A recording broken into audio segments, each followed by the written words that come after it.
Hello everyone, good morning. কেমন আছো সবাই? আশা করি অনেক ভালো আছো, আর আমিও খুব ভালো আছি। তো অনেক দিন পর তোমাদের কাছে একটা নতুন ব্লগ নিয়ে চলে এসেছি। তো ভাবছো আমরা কোথায় এসেছি, সেটাই তো সবাই ভাবছো আশা করি। তো আমরা মেট্রোতে মেট্রো ধরবো বলে মেট্রো স্টেশনে পৌঁছে গেছি, আর কোথায় যাচ্ছি কী করছি সবটাই তোমাদের কাছে শেয়ার করব। তো চলো ব্লগটা দেখতে থাকো, ঠিক আছে? তো আমরা স্টেশনে পৌঁছে গেছি, আর মেট্রোতে আমি ফার্স্ট টাইম উঠছি।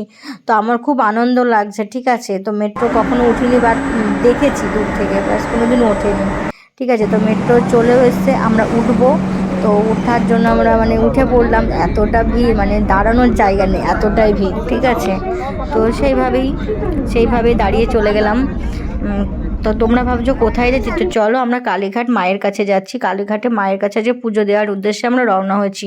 তো আমার সাথে আমার বর আছে, আমার মেয়ে আছে, আর আমার ভাই, কাকা কাকিমা এসছে আমাদের বাড়িতে, ঠিক আছে? তো সবাই মিলে একসঙ্গে যাচ্ছি। তো এই নেমে পড়েছি, নেমে হাঁটতে হাঁটতে যাচ্ছি। তো আমরা কালীঘাট মন্দির চিনি না, অনেকটা হাঁটতেও হয়েছে আমাদের, সেটা তোমাদেরকে আগে থেকে জানিয়ে দিলাম। আর এই দেখো কালীঘাট মন্দির এতটা ভিড়, এই প্রথমবার আমি এসছি। তো মানে কি বলবো তোমাদের, কি বলবো, মায়ের দর্শন তোমরা পাবে না, এরকম একটা ব্যাপার। এতটা ভিড়, আর পান্ডাদের এতটা বাজে বাজে ব্যবহার, ঠিক আছে? টাকা তুমি দিলে তুমি মায়ের দর্শন করতে পারছো, না পারলে নয়।